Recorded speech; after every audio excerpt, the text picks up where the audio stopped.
täiega paneb rõõmustama see sinuga kohtumise juures mingisugune üks nüanss, mis ma võtaks kokku kuidagi sõnaga võimalikkus. Mul on nii hea meel, Merike, päriselt ka, et sa ütlesid jah sellele kohtumisele, kus me salvestame ka seda kohtumist. Sest et me aeg-ajalt ju kohtume, aga ei salvesta. Nii et ma sissejuhatuseks ütlen kuulajale seda, et mina ja Merike saime tuttavaks, võin öelda, on ju, kuidas? Muidugi, absoluutselt. Saime tuttavaks EBS-is koos executive coaching ut õppides, aga mina olin sinust kuulnud enne lihtsalt tänu ühele väga naiselikule aspektile, kuna ma olen blond. Sa juba tead, kuhu see lause läheb, on ju? No räägi. Siis otsisin nagu kõige paremat juuksurit linnas, kes oskaks blondidega ümber käia. Ja siis tuli mulle mingi 10 soovitust, millest umbes 9 olid sina. Nii et täna siin sinuga salvestades tahaks öelda, et ma kohtun võib-olla, et mu vestluspartner oled sina kui coach või sina kui juuksur või sina kui ettevõtja, aga tegelikult ma ei tea, kes sa oled. Nii et esmalt aitäh, et sa võtsid vastu selle väljakutse tulla ja teisalt tere. Tere ja aitäh kutsumast. Ma tahtsin siia lisada seda, et võib-olla mul ongi väga hea meel, et meie esimene kohtumine ei olnudki läbi selle vajaduse värvida juukseid, vaid hoopis vastupidi, et mina sain sind ka tundma õppida läbi siis EBS-i executive coachingu kursuse, kus võib-olla sa eristusid minu meelest kohe esimesest hetkest, kui sa suu lahti tegid ja ütlesid selle tervitava lause, et mina olen selline nagu orav rattas kogu aeg, aga see sinu selline rahu oli alati nii, et äkki ta tahab veel midagi öelda, et see tõi minu sellesse ruumi alati sellist nagu rahulikkust ja sellist kohal olemist, mis ma olen nagu sinult hästi palju õppinud. Et mul on hästi hea meel, et ma tegelikult tõesti kohtusin sinuga ennem läbi hoopis mingi muu teema kui blond juus. Nüüd tore. Kuule, aga kes sa siis oled, kui sa peaksid ütlema täna siin, nagu mitte nii, kuidas sa oled harjunud ütlema, vaid kui sa täna lihtsalt pead kuidagi sõnastama? Ja no ma arvan, et ma isegi ei nimetaks ennast ühtegi rolli, vaid ma olengi selline hästi elurõõmus ja elust janunev naisterahvas. See on tõesti mingisugune sõnapaar, mis viimane kord ka, kui me kohtusime, et kuidagi küsisin, et kas sa nagu päriselt oledki nii positiivse mõtlemisega või mõnikord me ikkagi oleme mingisugustes rollides kuidagi, et sa oled harjunud motiveerima selles rollis, kus sa parasjagu oled, aga et siis lähed koju ja siis kuidagi istud maha, on ju. Ja mis sa vastasid?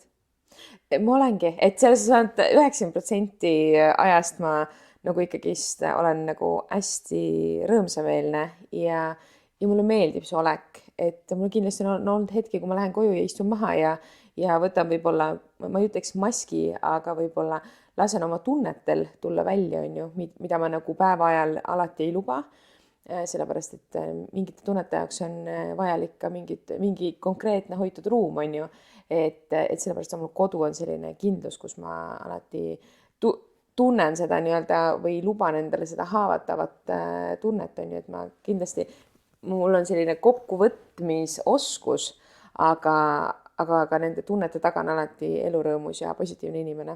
Et see tähendabki seda, et kui sa 24/7 oled rõõmus, et sul ei ole neid emotsioonid ikka on. Ja see on okei. Mis see teekond tänaseni on? Kust sa tuled? Kas, ma isegi ei tea, kas sa oled Tallinnas üles kasvanud või kust sa tuled? Kas sa mäletad sellist ennast, nagu sa praegu oled juba lapsepõlvest saadik? Ma olen ikkagi see krutskeid täis elurõõmus Merike olnud juba lapsest peale, kes miksi pärast ronis naiste sirikute alla peitu ja võib-olla nüüd ehmatas inimesi ja selline nagu tobe naljatlemine. Aga ma olen tõesti üles kasvanud Tallinnas, ma olen 4 lapselisest perest, teine laps, ehk mul on vanem õde, noorem vend ja siis kõige noorem õde, et meil on selline hästi toimekas, töökas ema, kes on siis aastaste vahedega saanud omale siis 3 last, siis väikse pausi ja 10 aastat hiljem siis on pesamuna. ehk me olemegi siis niimoodi, täna me oleme siis 36, 35, 34 ja siis tuleb meil 10 aastat hiljem ja 26 on siis kõige väiksem. Et ma tulen Tallinnast ja olen olnud küsimusele vastates siis täpselt sama elurõõmus väiksest peale alates. No kuna esimene info, mis mul sinu kohta tuli, oli lihtsalt, et see on nagu kõige parem juuksur linnas, kes oskab blondi juust töödelda, on ju. Ja vahet ei ole, kas meid kuulevad praegu mehed või naised, siis lihtsalt see on mingit sorti keemia, millega tuleb natuke teistmoodi nutikamalt läheneda, kui võib-olla lihtsalt juuksur kuidagi midagi tegemas. Mis see sind üldse sinnani viis, et minna õppima juuksuriks? Juuksed on siis olnud tegelikult minu lapsepõlvekirg, ehk ma mäletan seda esimest assotsiatsiooni, kui ma astusin siis vanema juures Kohtla-Nõmmel juuksurisalongi ja see lõhn, see keemilise looki lõhn, mis täna võib-olla enam nii palju ei eruta kui toona, aga šampoonid, palsamid ja kõik see selline keemiline kombinatsioon seal õhus siis tekitas minus kohe sellise tunde, et nagu appi, ma tahan ka osa saada sellest keskkonnast ja kui ma astusin sinna sisse, mul olid pikad juuksed ja mulle vanaema andis siis toona raha kaasa ja ütles, et mine siis lõika oma juukseid. Ma astusin sisse selle vanaema antud rahaga ja küsisin, et milline lõikus kõige kauem aega võtab, et võttis võite ise arvata, milline lõikus see oli, et poisi pea võttis kõige kauem, mis ma seisin seal, ütlesin, no sel juhul ma tahan poisi pead ja sealt oligi minu esimene ja viimane poisi pea kogemus. Aga see oli igat seda veedetud aega seal väärt, et see emotsioon on mul hästi soojalt tänaseni sees. Vau, nii äge. Nii, aga sealt edasi? Sealt edasi, meil on nii, et me mingil eluperioodil ei julge ise võtta vastu otsuseid ja kuuletume oma vanematele ja minu ema siis kindel soov oli see, et mina pean minema ülikooli, et nui 4 ülikooli paber on vajalik ja sealt edasi võid vaadata, mida sa tahad teha. Nii ma siis sellise väga sõnakuuleliku lapsena läksin ülikooli anglistikat õppima, ehk siis see oli see ka selline tõlgiks õppimine oli siis minu ka võib-olla huvi ja mida rohkem ma selle teemaga kokku puutusin, siis rohkem sain aru, et ma mitte mingil juhul seda tööd tegema ei taha hakata, et mind erutas sünkroontõlkimine ja väga kiiresti ma sain aru, et see ei ole ikka see eriala, millega ma tahaksin leiba lauale tuua ja siis ma kohtusin oma lapse isaga ülikooli perioodil, on ju. Ja ütleme niimoodi, et sealt jäin ma tegelikult ka beebiootele, mis siis mingil hetkel võtsin vastu otsuse, et võib-olla see oli ka selline hea vabandus võtta see aasta vabaks, on ju, et tegelikult selle aasta vabaks ülikoolist võtmisega ma juba teadsin, et seda eriala ma enam sinna õppima ei lähe, aga see mitte julgus öelda oma emale siis, et ma ei soovi seda teha, et see ei ole minu valik, et ma seda ei taha, et olla selline väike võib-olla hea lapse sündroomiga tüdruk, kes siis leiab teisi lahendusi, kuidas sealt ära hiilida. Ja sealt paralleelselt ma siis läksin tööle restorani ja see ülikooli selline teekäik jäigi poolikuks ja sealt juba edasi mul sündis enneaegne laps ja ta sündis nii sügavalt enneaegsena, et siis lihtsalt kõik ülejäänud mured olidki nagu justkui sinnapaika jäänud ja alustasid siis hoopis teistsuguse teekonnaga lapsevanemana. Aga see juuksuri selline soov oli ikkagi sees alati, et ma mõtlesin ka, et kunagi ma lähen juuksuriks õppima. Ja millal sa läksid siis? Ma läksin õppima juuksuriks siis, kui mul läks laps põhimõtteliselt lasteaeda, ehk siis 3-aastaselt ja ma läksin seda õppima, ma olen aastates nagu väga-väga kehva, aga tänaseks ma võin öelda, et siis 8 aastat tagasi. Aga juuksuriks lähevad väga paljud õppima ja see protsent, kes hakkab neist ettevõtjateks, on väga palju väiksem. Kust see otsus või julgus või tunne tuli? No ma arvan, et juuksurid või iluteenindajad on nagu algselt juba kuidagi nurka surutud, et neist kõigis peavad saama ettevõtjad. Et kui me täna vaatame võib-olla ilumaailmas ilusalonge, siis väga vähesed pakuvad siis tegelikult töölepingu võimalust siis alustavatele juuksuritele.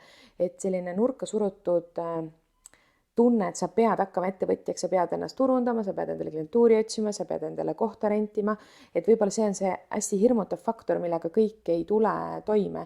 Et kõik ei ole ettevõtjad ja kõik ei pea olema ettevõtjad, aga praegu vaadates siis selliste mustrit, siis juuksuriks õppides sa pead justkui omandama hästi kiiresti ka sellise ettevõtja mentaliteedi. Ja kui seda ei ole, siis sul tekib selline läbipõlemine, et kuhu ma siis lähen, kes ma siis olen ja tihtipeale maksud vajavad maksmist ja sealt võib-olla ei kuulata seda südamesoovi ja võetakse ikkagist mingisugune teine väljund, mis siis tegelikult võib-olla on sellel hetkel tasustavam ja võib-olla selliselt tekib rohkem finantsiline turvatunne. Et mina samamoodi, ma olen meeskonnamängija, ma ei ole kindlasti individualist, ehk et minule sellist koheselt chair-enteri positsiooni minemine ei sobinud, et ma liitusin ühe meeskonnaga, et ma käisin praktikal ja ma tundsin ka seal, et igaüks on tegelikult enda eest, et sellist ühtset tiimi tunnet ei olnud. Aga kuna ma paralleelselt töötasin ka restoranis, siis seal oli vastupidi, seal oli tiim ja kuna ma olen kunagi mänginud ka võrkpalli päris heal tasemel, et on jah, näed siis, et siis ma olin nagu seal ka kapten ja see tiimi vajadus selline nagu, see oli nii tugevalt sees, et ma teadsin, et ma tahaksin olla kindlasti meeskonnas, kus mul on kellegilt alati nõu küsida või abi küsida, et mul on see tugisüsteem, mida ma siis algselt nii-öelda väga palju ei tundnud. Aga see, et mul täna on oma ettevõttes, ei olnud üldsegi selline, see ei olnud minu eesmärk, et minul ei olnud kunagi unistus, mul oli unistus saada juuksuriks, aga mitte salongi siis omanikuks. Et see tuli läbi selle, et salong, kus ma alustasin praktikateekonda, läks siis 2 korral nii-öelda pankrotti. Ehk seal olid natuke võib-olla mingid juhtimise teemad ja võib-olla oli ka motivatsioonilangus. Ehk siis see oli juhitud mitte iluteenindusvaldkonnas töötavate inimeste poolt. Ehk see arusaam oli teistsugune.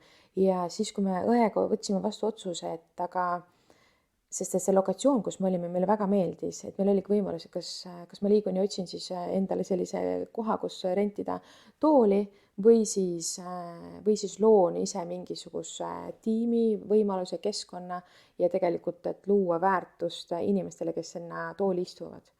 Et sealt sai see teekond alguse, mis siis oligi nii, et sealt ma olen väga palju kasvanud juhi rollis, oluliselt paremaks kasvanud tehniliselt, et parim õpetamise viis on või parim selgeks õppimise viis on õpetamine, ehk siis sealt ma läksin ka hästi põhjalikuks, olen käinud hästi paljudel välismaa kursustel ja ma tunnen, et täna olen mina see tugi oma tiimile, kellest mina ise puudust tundsin. Et sealt see areng sai alguse ja nüüd me olemegi täna siin, kus me alustasime põhimõtteliselt õega 2 ja täna on meil siis selline selja taga 20-liikmeline tiim. Nii äge. Kas võib öelda, et sa armastad oma tööd? Ja, ma jumaldan, jah. Et selles suhtes küll. Kuna enam seda nii-öelda seda loki lõhnalist lõhna, ma ei teagi, mis aine see oli, mis toona seda keemilise loki lõhna tegi, aga kuna enamasti seda enam ei ole salongi astudes ja sa oled nii palju kasvanud ja muutunud, et siis peab olema midagi muud, mida sa armastad selle töö juures. Mis see on? No tänaseks, võib-olla see on ka üks põhjus, miks ma läksin coach'iks õppima, aga tänaseks ongi need, et minu jaoks on ka juuksed juba nii-öelda teisejärguline, ehk siis tegelikult mind erutavad kõige rohkem need lood, mis jõuavad minu tooli.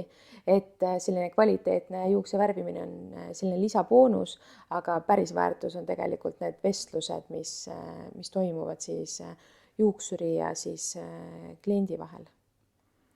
Ma räägin sulle ühe väikse loo. See on minu sõbranna, kes käis sinu juures juuksuris ja on nüüd käinud paar korda. Ja ta tuli minu juurde teadmata, et ma olen ka sinu juures juuksuris käinud ja et me oleme koos õppinud. Ütles, et tead, Elina, ma sain mingi sellise kogemuse osaliseks, et ma ei oska isegi kirjeldada, et mul tuleb nutu maitse suhu, kui ma mõtlen selle peale. Et käisin Merikese juures ja ma ei saa aru, kuidas see võimalik on, et ta nagu temaga on päriselt nii huvitav juttu rääkida, et ta päriselt kuulab ja ta päriselt küsib ja lihtsalt ükskõik, kes teine vajas abi, siis ta päriselt aitas kõiki, kes ümberringi olid ja siis ta täitis veel mu soove ja hoolitses mu eest ja kuna ta on lastega kodus, siis ta ilmselgelt vajab ka gramm rohkem hoolitsust kui võib-olla keegi teine, kes seda endale ajaliselt saab rohkem lubada. Aga ta oli nagu täiesti nagu pisar silmil, rääkis mulle sellest kogemusest ja siis ma sain öelda, et jaa, ma tean teda, et ta ongi selline. Nii et selline tagasiside sinu tööst.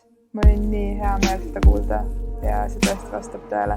Nii äge, et see nagu, see ongi võib-olla selline kõige suurem töövõit, et see tunne, mida mina tahan luua, siis see on tegelikult kellelgi ka tekkinud, on ju.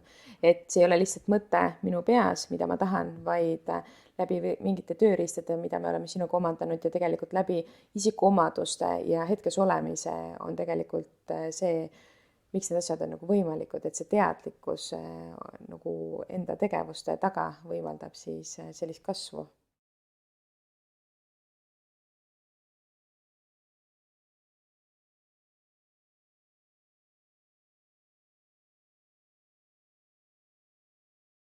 Kuidas sa coachingu leidsid? Miks astusid sellesse maailma? Coachingu ma leidsin, tegelikult on see, et mulle meeldib inimesi motiveerida läbi siis ise tegutsemise, on ju, ja ma näen alati inimeste potentsiaali paremini kui nad ise.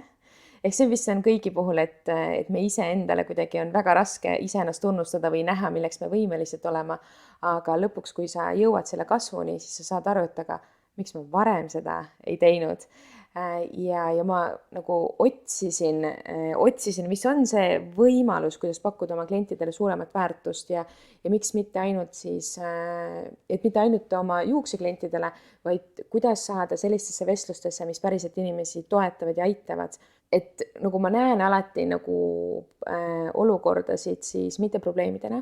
Ehk ma arvan, et mu elus ei ole mitte ühte ainsat probleemi, et mul on olukorrad, et probleemidel ei ole lahendusi, aga kõikidel olukordadel on olemas lahendused.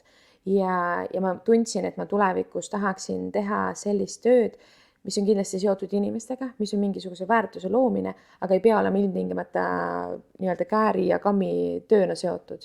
Ja siis ma jõudsingi kuidagi sellise coachinguni, millel algselt oli võib-olla natuke selline kehva maine, et justkui kõik järsku on life coach'id. Ma tahtsin aru saada, mis asi on coaching ja võib-olla isegi mitte väga süvitsi minnes ma läksin sinna EBS-i kursusele ja meil oli see distantsõppelt, mis tähendab seda, et ühel teisipäeva hommikul me avasime kõik oma kaamerad ja seal oli siis 16 nii-öelda juhti. Mina iseenda mõttes mõtlesin, et 15 juhti ja 1 juuksur. Et ma ise positsioneerisin ennast, ma kuidagi see juhi rolli väljaütlemine ei ole mulle kunagi nagu tavaks olnud, et minu meelest juhtimine on tulnud mul alati selline kõrvalprotsessina ja see ei ole minu jaoks kunagi olnud nagu amet omaette. Ja tegelikult ma täna võingi öelda, et see ongi võib-olla olnud selline suurim viga, et ma olen võtnud seda nii iseenesest mõistetavalt, on ju, ja teinudki seda võib-olla jooksvalt paralleelselt teiste tegevuste kõrvalt. Täna ma tean, et hea juht peab võtma üks ühele aega, et mida ma vanasti ei ole teinud, on ju. Ja sealt siis süvitsi minna selle juhtimise ja juhtimiscoachingu valdkonda. Ma sain aru, kuhu ma tahan kasvada. Ja lõpuks on see, et kui me hakkasime tegema pro bono kliente, siis tagasiside klientidelt oligi hästi südant soojendav ja liigutav ja täna samamoodi, et kui nad ära lähevad, nad ütlevad, et nad on tiivust tõstatud, et neil on see eneseusk ja et mingisugune tegevusplaan ja mingisugused tegevused. Ja minu eesmärk on see, ei ole see, et keegi jääks sellest teenusest sõltuvusse, vaid vastupidi, et peale teatud perioodi on neil tööriistad, kuidas ise mõtestada lahti mingisuguseid asju ja näha võib-olla teise nurga pealt üldse ja lahendada olukordi siis võib-olla teisiti, kui nad on täna teinud. Kuna meil siin sarjas ei ole coachingust sellisel moel juttu olnud ja ma ka ise ei ole seda nii-öelda avanud, siis ma lasen seda teha sinul. Et lihtsalt neile, kes kuulavad ja ei tea, mis coaching on, et lihtsalt ma ei tea, mõne lausega kirjeldada, sest et mul ka ikkagi väga tihti küsitakse, et mis see siis ikkagi on, et kõik on ju coach'id, on ju? No mina näen seda, muidugi öeldakse, et mentori ja coach'i vahe on see, et mentor on hästi spetsiifilises valdkonnas ja tegelikult ka õpetussõnu edasi andev mentor on ju, siis coach on see, et coach ei pea olema pädev mitte üheski sellises valdkonnas, et kõik inimesed võivad minna coach'i juurde ja coach võib tegelikult coach'ida nii-öelda kõiki inimesi, kui see selline keemia nende vahel toimub. Coaching minu jaoks on siis tegelikult hetke olukordade ja ja võib-olla mõtte ja mõtestamise töötamine, mis tähendab seda, et inimese teadlikkuse tõstmine, hästi suur osa on sellel peegeldamine, et inimene ise kuuleks oma mõtteid, et need mõtted ei jääks meie pähe kinni, vaid et me tegelikult ütleksime need välja, sest et kogemus on näidanud, et kui need mõtted tulevad valjult keskkonda ja coach'i ise neid kuuleb, siis ta 4 korda ühte lauset parandab ja ta ütleb, et ei, see ei ole see, mis ma tahtsin öelda või see ei ole see, mis ma mõtlesin. Et tegelikult iseenda mõtte väljaütlemine ja selline konkreetsesse lause formuleerimine on üllatavalt raske. Et see mõte, see, mis peas, vastaks sellele, mis ta on välja öelnud. Et võib-olla see ongi see selline mõtestamine ja olukordadele teisiti vaatamine. Kui palju sinu eraelu ja muidu suhtlus on muutunud pärast coachingu õppimist? Ma arvan tohutult. Ütleme nii, et enne coachingu õpinguid olime abielus. Pärast coachingu õpinguid see abielu kahjuks ei jäänud pidama. Et see on juba selline julgus, ma arvan, et selle läbi coachingu tekib sul see julgus öelda välja neid asju, millega sa muidu oled leppinud, et läbi selle protsessi, selle kasvamise on need, ma tean täpselt, millega ma enam ei lepi, et selline leppimine on alati nagu fataalne, et üks asi on, et sa lepid mingi olukorraga, teine asi on see, et sa aktsepteerid seda, et täna ma olen hakanud rohkem asju aktsepteerima, vähem leppima ja sealt siis tegutsenud vastavalt iseenda tunnetele. Aga kui sa mõtled vestluste sisu peale? Vestluste sisu peale, jaa, ma olen väga palju rohkem läinud kuulaja rolli.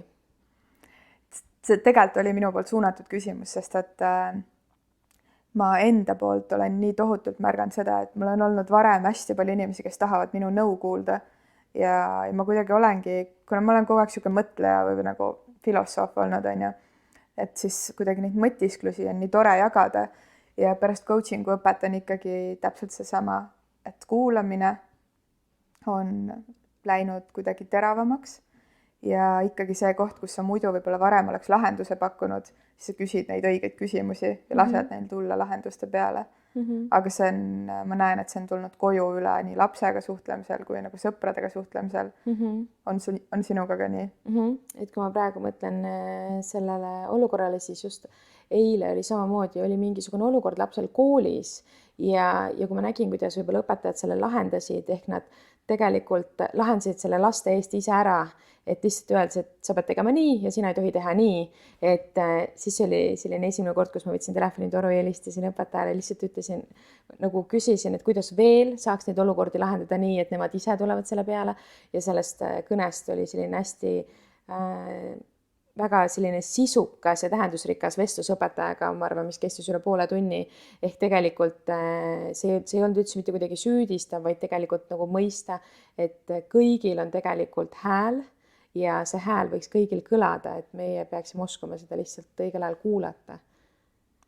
Kuna sa ise praegu ütlesid siin avalikult, et sa olid abielus ja nii-öelda enam ei ole, siis ja meie podcasti nimi on armastusest ja ma tõesti alati ütlen, et armastus ei tähenda seda, et me räägime ainult nagu mingi südamedaamidest või kuskil nagu hobustega härrasmeestest, on ju. Siis kui tihti sa kasutad oma elus sõna armastus? Kui ma küsisin sult, kas sa armastad oma tööd, sa ütlesid, et ma jumaldan seda. Kui palju ma kasutan oma elus sõna armastus? Või millises kontekstis? Ma arvan, et lapsega suheldes on võib-olla see sõna kõige aktuaalsem. Selles suhtes, et neid tegevusi, mida ma teen, aga see ongi, et see armastusel on nii palju tahkusid, on ju, et sõna armastus, ma arvan, ma kasutan päris tihti, on ju, et mis keegi selle armastuse taga näeb või tunneb, on juba omaette küsimus, aga võib-olla selline tunne, mis minul tekib sõnaga seoses armastus, võib-olla viimasel ajal on kõige tihedamini olnud siis oma lapsega ja siis oma perega, et meil on perega ka nii-öelda kasvame üha enam rohkem kokku ja kokku. Meil on see küsimus alati ka sees, et mis on sinu esimene mälestus seoses armastusega, kui sa mõtled selle peale? See on hea küsimus. Mis on minu esimene mälestus seoses armastusega? no see on ikkagist mingisugune tunne olnud juba, ma arvan, et see on selline, see on seotud natuke vist rahvastepalli mängimisega, kui ma hakkan mõtlema, et mis see tegevus seal taga oli, aga selline lapselik edvistus ja võib-olla selline tähelepanu ootamine. Meil oli selline poistekamp ja seal tüdrukute kamp ja siis me ronisime üle aia, mängisime rahvastepalli, ehk siis armastus selles hetkes oli ikkagist mingi, võib-olla isegi armastus või armumine, siis ma ise muutsin seda sõna praegu, on ju, et oli ikkagist tunne, mille järgi me siis, või mina siis janunesin lapsepõlves vastaspoole suhtes. Nii huvitav, keegi ei ole mingit sellist nagu mängu vist kunagi vastusesse toonud, konkreetset mängu. Viimane kord, kui ma su juurest ära läksin, siis mõni aeg enne seda, kui ma lahkusin, sa küsisid mult sellise küsimuse, ma ei tea, kas ise mäletad, et kuidagi nii, et mis siis sul plaanis on edasi õppida või et mis nüüd järgmine asi on, kuidas ennast täiendada. Ja ma täiega naeratasin, sest et ma arvan, et see ei ole selline küsimus, mida iga inimene küsib, et tihtipeale mõni mõtlebki, et käisin selles ühes koolis ära ja nüüd see on tehtud, on ju. Mis sa ise mõtled selles osas, et mida see enese täiendamine sinu jaoks tähendab või kas sa näed juba midagi uut, mida sa tahaksid kuidagi omandada, liita oma praeguste teadmistega? Ma näen hästi palju asju, mida ma tahaksin tulevikus teha, mis on see väärtus, et läbi selle ka, mis kliendid minuni täna jõuavad, siis hästi palju on ka sealt, et coach ei ole terapeut, et me ei ole tegelikult ka psühholoogid, et see tagasiside, mis ma olen saanud, et ma olen leidnud endale psühholoogi, on algselt mind natukene ehmatanud, et kas ma olen võtnud kellegi vale rolli ja toonud mingisuguseid teemasid, mida ma võib-olla ei ole pädev lahendama. Ja kui ma palusin selgitada, kus tuleb see tunne, et on käinud psühholoogi juures, siis klient ütleski, et ta nagu sai lihtsalt rääkida ja keegi ei andnud talle hinnanguid. Et selline hinnangute vabas keskkonnas iseenda avamine ja selline haavatuse näitamine on võib-olla selline kõige suurem kasvamise koht meile kõigile. Mina ise tunnen, et mina enese arengu mõttes tahan kindlasti liikuda sellise coachingu vallas edasi. Eestis ta võib-olla ei ole veel, ta kogub populaarsust, on ju, ja inimesed võib-olla saavad rohkem teadlikumaks. Aga mind ennast väga huvitab ikkagist minna siis Londonisse advanced kursusele ja tegelikult ka sellised gestaltmeetodite süvaõppimine, ehk siis mingil hetkel ma tahaksin minna ka psühholoogiat õppima ja ma ei ütle, et ma nüüd psühholoogiks otseselt tahan saada, sest ma arvan, mingisugune selline inimestega suhtlemise ja sellise turvatunde loomise oskus on mul täna olemas, et võib-olla sellise psühholoogiliste traumade tegelemise ma jätaks ikkagist professionaalidele, aga et mõista eelkõige iseennast, oma otsuseid ja seejärel läbi sellega pakkuda sellist paremat küsimise ja juurdlemise oskust ka oma klientidele. Ehk siis psühholoogia on üks valdkond ja teine on siis ikkagist coaching advance kursus siis Londonis. Kui sa mõtled kuidagi tagasi, siis mis selle taga on, et sa kuidagi tahad teisi aidata või et sa tahad nagu luua sellist ruumi, kus inimesed õpiksid ennast rohkem tundma või kuidagi kasvaksid või kuidagi see elurõõmu peegeldamine. Kust see tuleb? Ma ei tea, kust see tuleb, ma ei tea, see tuleb kuskilt seest, aga ma arvan, see tuleb hästi palju ka läbi elukogemuse. Ehk minul sündis sügavalt enneaegne laps, kes on siis tegelikult raske puudega, mis tähendab seda, et ma kasvatan erivajadusega last, on ju, ja selles maailmas on nii kerge minna ohvri rolli, et ma ise mul tulevad külmavärinad peale sellise ohvri rolli jäämise suhtes, on ju, et nagu ma ütlesin ennem, et minu jaoks ei ole ühtegi probleemi, et minu jaoks on nagu olukorrad ja tihti ma tahan ise kõiki olukordi nagu lahendada ja täna ma olen jõudnud sinna, et kõik olukorrad ei olegi minu lahendatavad, et mõndade asjadega tuleb aktsepteerida ja kui meil võimus puudub nende muutmiseks, siis tegelikult sellest aktsepteerimisest täiesti piisab. Et võib-olla ongi tulnud läbi sellise elukogemuse see mõistmine, ja võib-olla selline elurõõm, et osata olla tegelikult tänulik. No täiesti tavaliste võib-olla, mis meie jaoks on tavaliste, aga tavaliste eriliste asjade üle, näiteks üleeile ma olin eufoorias, et ma sain 3 sooja söögikorda kodus süüa ja siis mõtlesin, et issand, kas need inimesed, kes saavad iga päev süüa sooja toitu kodus, kas nad tunnevad samasugust nagu õnnetunnet, muidu ma olen kogu aeg lennus ja karpide peal kuskil on ju, et sellised väikesed rõõmud ja märkamised tulevad läbi, ma arvan, sellise hingevalu, mis ma olen läbi teinud nii-öelda selle kogu lapse kasvatamise ja temaga koos kasvamise kõrvalt, et mul on alati nii, et kui keegi räägib oma sellisest situatsioonist ja siis mul ongi, et aga mis on juba hästi, et me kõik keskendume väga palju nendele asjadele, mis ei ole hästi või mis on halvasti, on ju, et korraks sõnastada ja küsida enda käest, aga mis minu elus on tegelikult juba väga hästi ja ma tahan uskuda, et meil kõigil tuleb see list pikem kui see, mis võiks olla veel paremini. Inimestel on hästi suurelt ja trükitähtedega ja rasvaselt kirjutatud see, aga kuidas ma aktsepteerin või kuidas ma siis, mis sa vastad? Ma kõigepealt tahaks teada, et mis on need põhjused, mis tekitavad tunde, et ta ei saa seda aktsepteerida, et mind huvitaks võib-olla see, et ma arvan, et kui ta need iseenda jaoks valmis kõvasti välja ütleb, siis tegelikult seal ei olegi mitte ühtegi põhjust, miks ei saa aktsepteerida.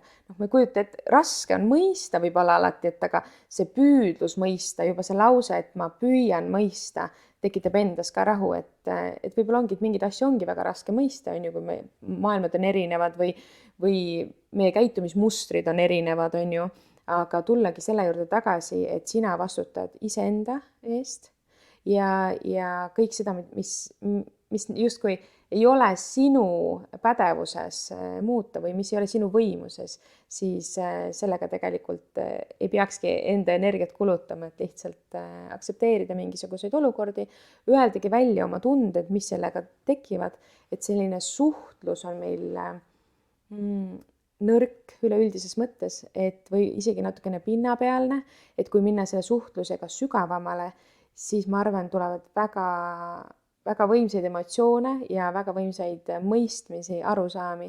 Ja kui sa selle mõtte välja ütled koos nende tunnetega, mis sinu sees tulevad, siis tegelikult saabub ka mingis mõttes rahu, isegi nendel olukordadel, kui sina muuta mitte midagi ei saa. Kas sul coachingu õppimise juures käis mingisugune totaalne ahaa, kus nagu mingi kindla mõtte või mustri või mingisuguse koha ahaa, mis pani sind tegutsema teistmoodi või muutis? Ma arvan, et selles hetkes neid ahaasid oli päris palju, mis on tänaseks minu jaoks on täiesti nii-öelda nüüd juba mõtlemata käitumismustri muutus, kui ma hakkan tagasi mõtlema, et mulle tundus, et peale igat seda sessiooni ma olin parem inimene, see on nagu nii naljakas, aga peale igat sellist kursusega kohtumist ja mooduli läbivõtmist ma tundsin, kuidas ma lähen oma lähedaste või sõprade või töö juurde või klientide juurde, ja ma olen reaalselt nagu parem inimene. Just nagu sa ütlesid läbi selle, et ma võib-olla küsin mingeid küsimusi ja tegelikult mind huvitavad need vastused. Et täna ma ei küsi ühtegi küsimust, mille vastus mind ei huvita. Et see on võib-olla see üks taipamine. Teine taipamine, mis mul tekkiski, on ka see, et tegelikult mul ei ole ühtegi probleemi. Et mul on olukorrad ja olukordadel on tendents laheneda. Et kuidas need lahenevad, see on juba teine teekond, aga võib-olla ise mõtestada lahti, et ma tulin võib-olla ütlesin, mul on nii palju probleeme või miskit, siis ma sain aru, et kursuse lõpus mul ei olnudki ühtegi probleemi, et mul olid lihtsalt olukorrad, mida mina sain ise lahendada vastavalt oma teadlikkusele. Milline inimene sa oled, kui on siis olukord, kas sa pigem oled see, kes hakkab nagu askeldama ja lükkama mingis suunas seda või sul on ka mahti kuidagi anda aega sellele settida? See oleneb täiesti olukordadest, et kui on mingi selline olukord, millest sõltub lähipäevadel midagi, siis ma hakkan kohe askeldama. Kui on olukord, need on nii erinevad, et üks on lihtsalt, et näiteks selline, kui ma ütlesin algselt, et ma olen leppinud, et mul on erivajadusega laps, siis täna mul on see leppimine asendunud, et ma aktsepteerin, aga ma ei lepi, et täna ma teen kõik selleks, et tema elu oleks täisväärtuslik ja ta saaks nii-öelda hakkama ka peale minu siit võib-olla ilmast lahkumist. Et selle koha pealt on, et olukord on nii erinevad, aga ma alati kipun mõtestama läbi ja leidma lahendused. Ma panen ära võib-olla ka ajaperioodi, mis ajaks see olukord peaks olema lahenema, sest siis ta tuleb mu peast välja. Ehk et kui mul on esmaspäeval mingisugune tekkinud olukord, millele ma pean reedeks andma vastuse, siis ma ütlen, et ma tegelen sellega neljapäeval ja teisipäev, kolmapäeval ma sellest üldse ei mõtle. Et kui ma olen pannud omale mingisuguse sellise kuupäeva paika, millal ma tegelen, siis tegelikult see valge müra mind ei väsita teisipäeval ja kolmapäeval ja ma tulen selle juurde neljapäeval tagasi. Et selline võib-olla mõtestamine, et mitte kaasas kanda igapäevaselt seda valget müra ja kohustusi. Kõigil on kohustused, on ju, ja meil kõigil on väga palju kohustusi, et miks osad on rahulikumad ja miks osad on nagu rööprähklevad oravad kuskil rattas, on ju, et mis see erinevus on, et kuidas ühed mõtlevad, kuidas teised mõtlevad ja lõpuks on, kes päeva lõpus suudab siis need olukorrad enda kasuks niimoodi lahendada, et see rahu tekib sisse. Mis see võti on, et sa suudad, see näide, mis sa tõid, et täna on esmaspäev ja reedeks on vaja lahendust ja sa tõstad selle ülesande lahendamise neljapäevale. Mis see saladus on, kuidas sa saad, et sa teisipäev ja kolmapäev selle peale ei mõtle? Ma arvan, et väga paljudel inimestel on see keeruline. Ma ei tea, kas nad on seda teinud, kui nad ütlevad, et see on keeruline, et võib-olla esmaspäeval, ma ei tea, võiksime võtta mingisuguse lihtsalt mingi fakti siia, et ma ei tea, et on ära saata vaja võib-olla mingisugune meil, et kas siis, ma ei tea, ütleme nii, et keegi tahab töölt ära minna, tal on vaja see töölt lahkumise avaldus anda reedeks, on ju, ja see on see mõte, mis ta kogu aeg närib ja närib, ehk kuidas ma annan, millal ma annan, kui sa nüüd esmaspäeval näiteks paned endale paika, et neljapäev õhtul kella 5, kella 7 ma kirjutan selle ära ja siis reede hommikul ma klikin sinna send nupule ja saadan selle ära, on ju. Siis kui sa selle tegevusplaani endale tegelikult läbi mõtestad ja kirja paned, siis minu meelest automaatselt sellega kaob ära see koormus mõelda sellele teisipäeval ja kolmapäeval. Et minu puhul ta toimib, ma ei tea, et ma ise mõtlen ka, et ükskõik, mul on näiteks selline asi nagu lapse puude pikendamine, mis on selline kogu aeg, et ta peaks kogu aeg olema ära tehtud, et ma pean, et ma ei tohi seda aega maha magada, on ju. Ja nüüd oligi, et ma panin kirja, et selle täidan ma seal Sotsiaalkindlustusameti lehel sellel kuupäeval ja panen teele siis sama päeva õhtul. Ja pärast seda nagu mõtestamist mul kadus igasugune selline valge müra seoses selle teemaga. Ma tean, tuleb see päev, ma tegelen sellega. Et võib-olla öeldagi, kui see mõte tuleb, et sinu aeg on broneeritud, sinu aeg tuleb, et hetkel ei ole sinu aeg ja lasta selle mõttel liikuda sinna, kus ta tuli. Nii huvitav, kasutad seda väljendit valge müra. Mina kasutan ilmselt sama asja kirjeldamiseks sõna roosa müra. See tuleb sellest minu teletaustast, et kui telekas, kui sa mäletad kunagi nii-öelda kineskoop telekas sahises, siis seda nimetati roosaks müraks. Sa ütlesid, et kui me kohtusime ja kirjeldasid kuidagi ennast ja mind selle esmamulje põhjal, sa ütlesid, et sa oled orav rattas ja et ma olin kuidagi hästi rahulik, siis kas orav rattas sinus jookseb selles rattas praegu kuidagi teistmoodi või jookseb samamoodi nagu sellel hetkel kursuse alguses? Kindlasti teisiti. Ta küll jookseb, aga ta jookseb hoopis teistmoodi. Ma mäletan kuidagi see, et iga asi juhtub põhjusega. Mõne kursakaaslasega me ei saanudki üks-ühele sellist aega seal üldse, kus me tubadesse jaotati, on ju, ja ma mäletan, sinuga me saime päris tihti ja ma mäletan nii hästi sinu lauset, kus sa nagu vaatasid, ma ei tea, mis see teema meil oli, siis ütlesid, et Merike, ma tahaks lihtsalt korraks sind võtta ja lasta sul olla. Et nagu see lause, kui sa ütlesid, me rääkisime, ma ei mäleta, millest me rääkisime, kas see oli äkki enda tutvustamises, kui midagi ütlesid, nagu vist, et ma päris hästi ei kuulenudki, mis sa rääkisid, aga ma vaatasin ja lihtsalt mõtlesin, et ma tahaks su võtta ja sul lihtsalt lasta olla. Et ma arvan, seda lihtsalt olemist on mul palju rohkem tekkinud selle varasema ajaga ja võib-olla ongi hetkes olemist, et kui mul oli eelnevalt selline vajadus kõike jagada kogu maailmaga, siis täna on mul vastupidi kuidagi selline rahu enda sees ja selline jagamise vajadus on nagu oluliselt väiksemaks läinud. Ma ei tea, võib-olla sellepärast, et tähendusrikkaid vestlusi on nii palju rohkem igasse päeva tulnud, et sa ei jaksa mingit sellist igapäeva ja sa ei tunne vajadus sellise igapäeva jagamise järgi. Et kui me räägime sotsiaalmeedias, siis selline vestlus oma jälgijatega, selline võib-olla tunnustusvajadus kuskilt, mis on lapsepõlvest võib-olla saamata jäänud, mis iganes see põhjus seal taga on, et seda täna ei ole. Et see on nagu lahtunud päris kõvasti.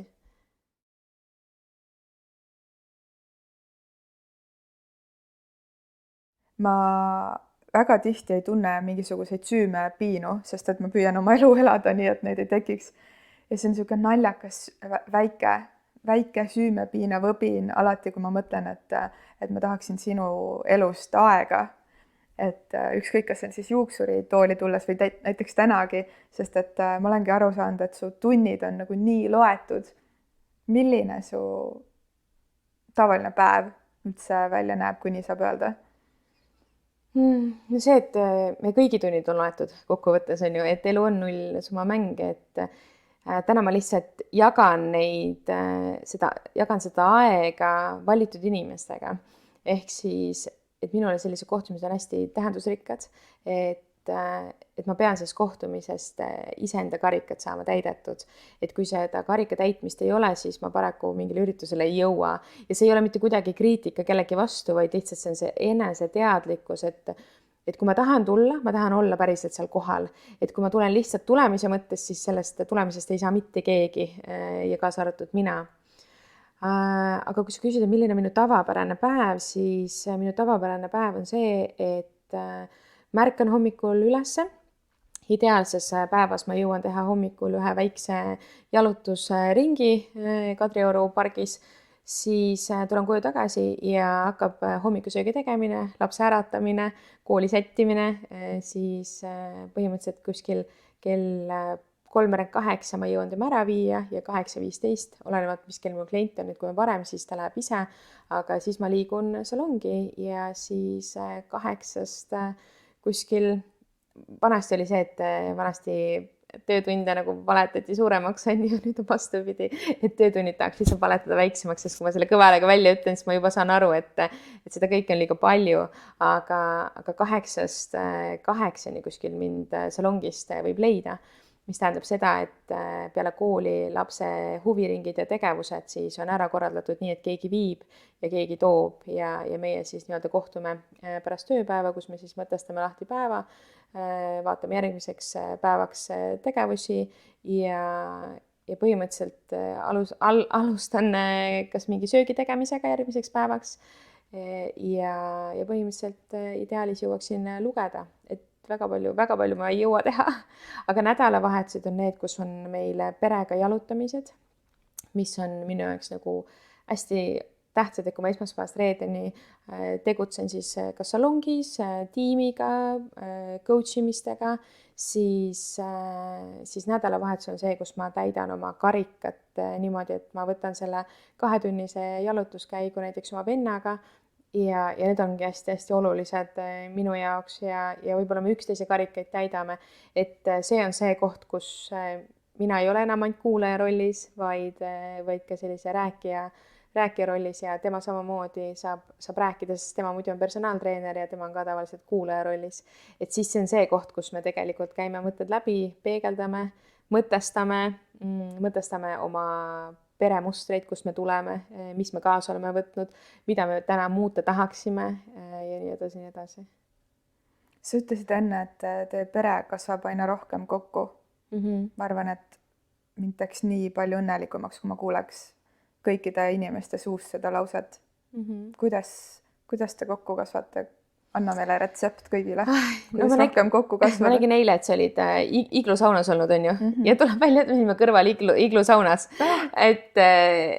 Ja meil oligi selline nagu meil on isa varakult ära surnud ja see rollide võtmine on nagu peredünaamikas on läinud nii valeks, et mina olen võtnud mingil hetkel isa rolli, tahtnud olla nii-öelda mitte enam emale tütar, vaid emale kaaslane, siis minu õde võib-olla, kes ei ole nii avatud, hoiab mingid asju endasse, et võib-olla eile, kui me istusime seal maha ja oligi selline hästi emotsionaalne õhtu, kus me kõik rääkisime, kes kuidas tunneb, kes kuidas nii-öelda, millised ootused üksteisel on, et me olime nagu nii haavatavad ja ma ise muud ka praegu emotsionaalseks, aga see oli selline nagu hästi vajalik väljaütlemine, et nagu mis on sinu ootused sinu õdedele, vendadele, emale ja nii edasi.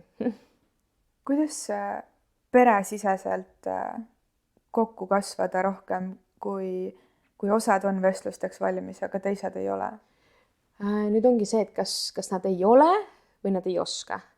et tihtipeale on see, et me ütleme, et me ei ole valmis, aga ometigi me rääkida tahame, aga me ei oska. Et meil tuli ka tegelikult välja, et nagu ema oli ka, mis ta, nagu ütleski sellise lause, et ma tahaks toetada, aga ma ei oska. Ja selle peale, kui ta ütles, et ta ei oska, hakkasid kõik lapsed nagu nutma, on ju, et see muutis emotsionaalseks ja siis me ütlesime, et meil oligi vaja ainult seda, et sa tahad, aga sa ei oska. Et tänapäeval nagu seda välja öelda, et ma ei oska, on nii raske, et me justkui peame kõiki asju oskama. Aga kuidas kasvada rohkem kokku on see, et olla üdini ausad iseenda vastu, et neid asju, mida ei oska, aga tahaks, võiks välja öelda. Et ise ei pea kõike oskama, et on olemas ka imehead pereterapeudid, et meie eilse sellise vestlusega jõudsimegi sellisele järelduse, et me kõik väga tahaksimegi minna pereteraapiasse kõik koos, et ajad on muutunud, et kuidas, sest me saame väga hästi läbi, aga seda lähedust tahaks veel rohkem, et kui on rasked ajad, et me ei peida ennast, vaid me tulemegi nii-öelda oma raskete teemadega siis päriselt ka pere keskelt üksteise juurde, on ju, et me kuskil ei kao ära mingil hetkel, sest et minu muster on ka, et kui läheb raskeks, ma korraks tõmbun endasse, kogun ja siis ma tulen välja, et ma saan ise hakkama, aga nagu ei pea ise hakkama saama. Täpselt see, mida ma coachingus ka nagu välja toon või tähendab isegi mina ei too välja, või tuuakse välja läbi mingite mõtestuste, et tegelikult ma ju ei pea kõigega ise hakkama saama. Ja kui see taipamine tuleb, siis tuleb ka nagu see avatus, et mul on inimesed, kelle jaoks ma tähendan ja nad on valmis mu jaoks seal olema. Siin sarjas, podcast Armastuse sarjas me oleme läbi mitmete salvestuste kuidagi käsitlenud seda teemat või kuidagi jõudnud selleni, et laias laastus meie nii-öelda vanemad ja vanavanemad tulevad mingis mõttes ajast, kus oli lihtsam olla emotsionaalselt surnud. Ja väga paljud ei oskagi oma tunnetest rääkida. Mis sa arvad, mis see võti on, et meie vanemad või vanavanemad saaksid rääkima või kuidagi nagu julgeks või oskaks või kuidas me saame neid toetada selles? Noh, ma mõtlen, suhtlemisel on ka, et kui nemad ei ole valmis, siis on okei ka see vestlus ka ühepoolselt sinna lauda tuua. Et öeldagi, millised on need ootused või mis on need tunded, et mulle hästi meeldib see suhtlusmaneer, kus me toome faktid, tunded ja mõju. Et no näiteks kui vanemad ei räägi, siis öeldagi, et see fakt, et sa ei ava minuga või sa ei räägi mulle mingeid asju, paneb mind tundma, et ma pole sulle väärtuslik või et sa ei usalda mind ja see mõjutab väga minu elu. Et kui me ei anna hinnanguid inimestele, aga me räägime nendest faktidest, mis on laua peal, mida mõlemapoolselt teavad, sest alati peab olema fakt, millest me räägime, sest muidu on niisugune suur mull, siis kuidas see fakt paneb sind inimesena, kaaslasena, lapsena, tütrena, emana, mis iganes tundma ja kuidas see sinu elu mõjutab. Ja läbi selle teadlikkuse teisel poolel tekib ka mingi tunne. Ja kui sa ütled, et mul on väga oluline, et ma saaksin praegu teada, mis on sinu sees, mis on need tunded, mis sind valdavad, et me võiksime neid koos siis kas mõtestada. Ja alati on ka, et kui sa tunned, et sina ei ole väga hea vestluskaaslane, siis minnagi teraapiasse ja ollagi sellises ruumis, kus professionaal hoiab seda ruumi ja ta on neutraalne, ilma oma emotsioonideta seal vahel ja laseb teil mõlemal rääkida. Ta mingil hetkel ütlebki stopp, Elina, mida Merike tahtis öelda. Stopp, Merike, mida Elina sellega. Et kui sa ise ei oska peegeldada ja meil, minul ka pere keskel ja vennal jääb tööriistadest puudu, sest me oleme nii emotsionaalselt seotud selle teemaga, et on vaja neutraalset inimest kõrvale, kes oskaks suunata. Ja selline abi palumine ei ole enam täna nõrkuse märk, vaid see on tugevuse märk, et sa tahad saada teadlikult tervemaks inimeseks, sest mida rohkem meie lapsepõlve mured, teemad meie sees on, seda kõveram on see story, mida meie iseendale räägime versus sellega, mis on see story teise peas. Ja kui need story'd ei saa õigel ajal lahendatud, siis meil ei ole mitte kunagi seda võimalust kuulata seda story't teiselt poolt. Et ma arvan, et see võti on see, et otsi professionaalselt abi. Aga kui on pered, kus pool kampa või 1/3 kampa või 2/3 vahet ei ole, on nõus kokku tulema, aga keegi ei ole? Siis ma ütlen, me kedagi sundida ei saa, et see on ka fakt, et siis see 2/3 saab panna selle panuse ja kasvada ja olla siis sellele 1/3 toeks, et öeldagi välja, et meil on väga oluline, et sa tuleksid, mis iganes tunded see neist tekitaks, on ju, aga et mitte jätta ka oma tegevusi tegemata sellepärast, et keegi ei ole veel valmis. Et lihtsalt kogu aeg anda seda infot, et ta on oodatud ja ta on igal hetkel oodatud ja et see vajadus sellise ühise aja järgi on olemas. Anda talle teada, et see tugi on olemas, et no matter what, nagu I support you ja sa oled meie jaoks olemas, aga mitte jätta tegemata neid selliseid tähendusrikkeid vestlusi siis selle 2/3 omavahel. Ma tegelikult ei teagi, kui vana sa oled, aga ma kõige muu hulgas lihtsalt läbi oma töö ja tegemiste kuidagi vaatlen ka, lihtsalt kuna mina olen naine siin selles elus, on ju, kuidagi naise elukaart ja taipamisi ja ma ei tea, hormonaalselt muutust ja emaks saamist ja kõike, mis sinna mahub, on ju. Et millal teadlikkus kui selline üldse kuidagi lülitus su ellu? Ma arvan, et see oli umbes 5 aastat tagasi, 30ndate alguses, ma olen praegu siis, ma ei tea, kui vana ma olen, kas ma olen 86 sündinud, ma olen 35, ma olen 35, no näed siis, ma sai praegu just 1 aasta juurde, siis mõtlesin, ma olen 36, aga ma olen 35, et 30ndate alguses ja, et sealt hakkas see teekond pihta, aga enne seda on olnud see väga teistsugune nagu läbielamine, mis on kasvatanud, et võib-olla kui mul neid läbielamisi ei oleks, ma ei oleks täna selline, et seda ma ei tea, on ju. Et aga minul hakkas see 30ndatest miski asi hakkas kuskil sügelema, et ma tunnen, et minul iseendal on oma elu üle kontrolli, tegelikult ma saan seda läbi oma hea enesetunde, ma saan pakkuda ka teistele seda tuge. Mis sa arvad, kas see kuidagi naise elus, see 30ndate midagi seal algus, kas see on üleüldiselt see, kus me kõik muutume või kui sa vaatad oma tutvuskonnas või oma töötajaid või kliente, et kas see teadlikkus lülitub rohkem juurde sellest vanusest või see ei sõltu tegelikult vanusest? Ma ei tea, kas ta nüüd otseselt vanusest sõltub, aga kui sa niimoodi selle lause formuleerisid, siis minu ümber on 20ndates noored, kelle suurim hirm on saada 30ndatesse, siis on inimese elu läbi ja ta on vana. Siis tegelikult ma arvan, et tegelikult võib-olla ikkagist iga kümnendiga me saame kulbikese kogemusi ja võib-olla sellist elutarkust. Mitte kõik, aga ma arvan, et iga kümnendikuga oleme meie võrreldes eelmise kümnendikuga ikkagist kasvanud. Et see kasv ei ole võib-olla kõigi suhtes lineaarne, aga see on mina 40ndates olen parem kui 30ndates ja mina 30ndates olen parem inimene kui 20ndates. Et ma arvan, et see on iga inimese selline personaalne kasv, mis võib tulla küll, et 30ndatesse taipamine muutub. Et aga selleks on vaja 30ndatesse jõuda. Ma võin öelda, et 30ndad on ägedad, 20-sed vaatad mul tööl vastast, mis asja sa ajad. Et see ongi see, et see on äge, et kui sa oledki selles hetkes, kus sa praegu oled, siis olegi iseenda parim versioon ja kui sa tead, mida sul vaja on, siis küsi seda ja otsi seda nii-öelda eneseotsingud kestavad läbi elu, on ju, aga kui sa kunagi, nagu ma ütlen, ka tunneli poole liigud, siis sul jääb see tunne sisse, et ma olen kõik teinud selleks, et olla õnnelik. Et lõpuks on see, et õnnelikkus ja tasakaal on see, mida me taga ajame. Mis sind õnnelikuks teeb? Mind teeb õnnelikuks, võib-olla ongi, mind iseenda õnnelikus teeb mind õnnelikuks ja veel tegelikult lähedaste inimeste selline õnnelik olek.